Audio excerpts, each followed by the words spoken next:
this is Susan Phelan, and I have today two people with me, Blake Cassleman and Brian Hales. Welcome. Thank you. Thank you. Welcome. And you guys collaborated on Devil's Triangle, written by Blake Cassleman and B.C. Hales.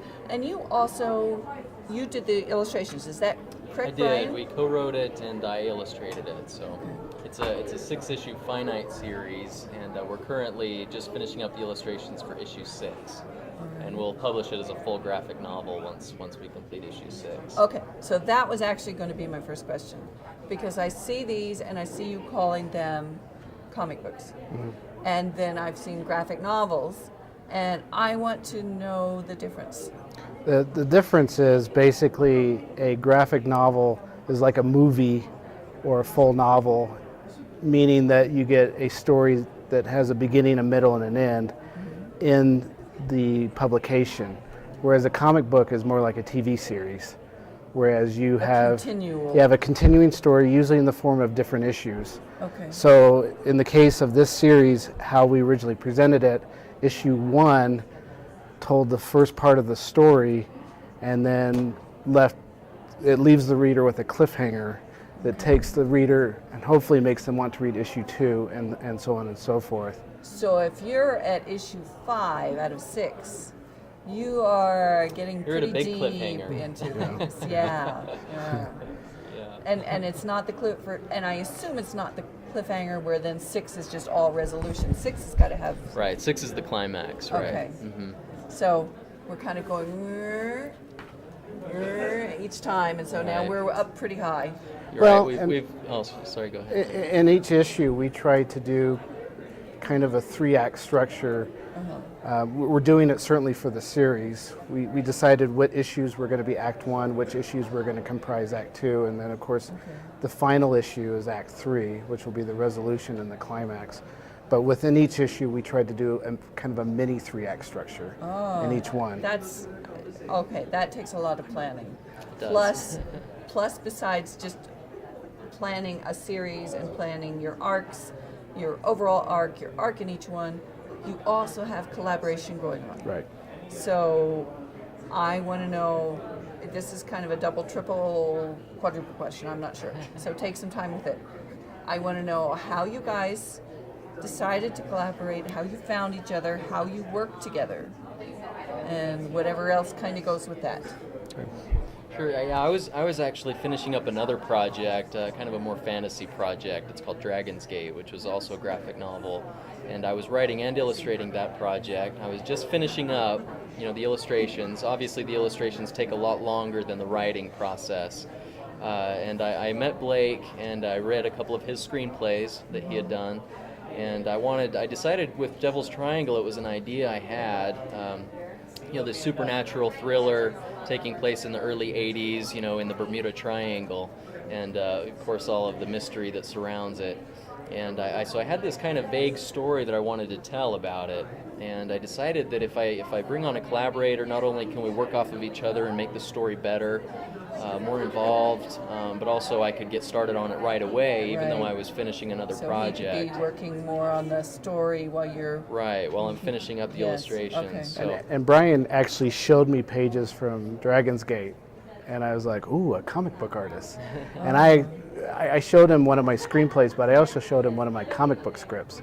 So you have comic book scripts. I had a few written, and my hope was that he would read it and go, "Oh, I must draw this." But it was very what's the word, serendipitous. That I met him at the time, and he was looking for someone to collaborate with on Devil's Triangle, because I had been working for a few years trying to refine myself as a comic book writer without knowing any artists, and I just felt like that I had put myself in the right position, having worked on these scripts on my own, and learning that process to have a successful collaboration with him.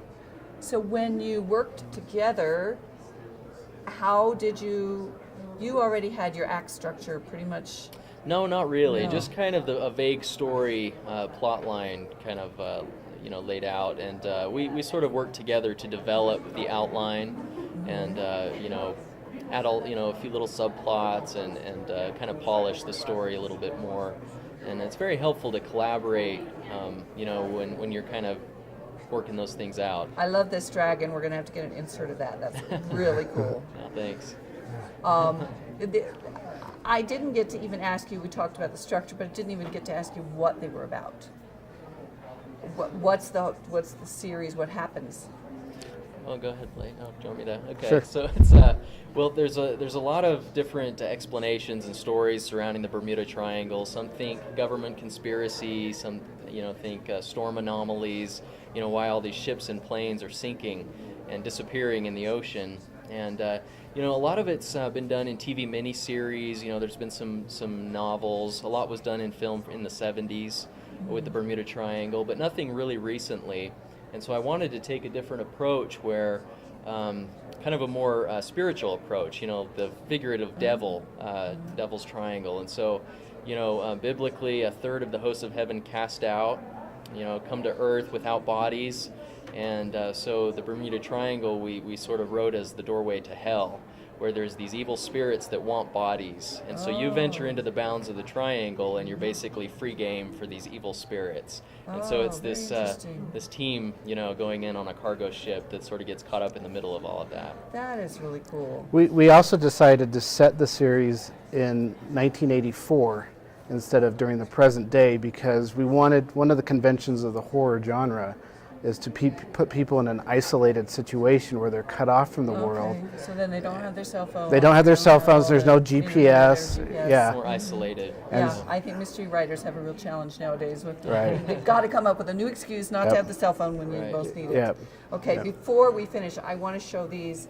Brian has illustrated some other books, and he has also illustrated for American Girl, which is a very popular series. Right, it's a big project last Yes, year. Yep. so this is really cool.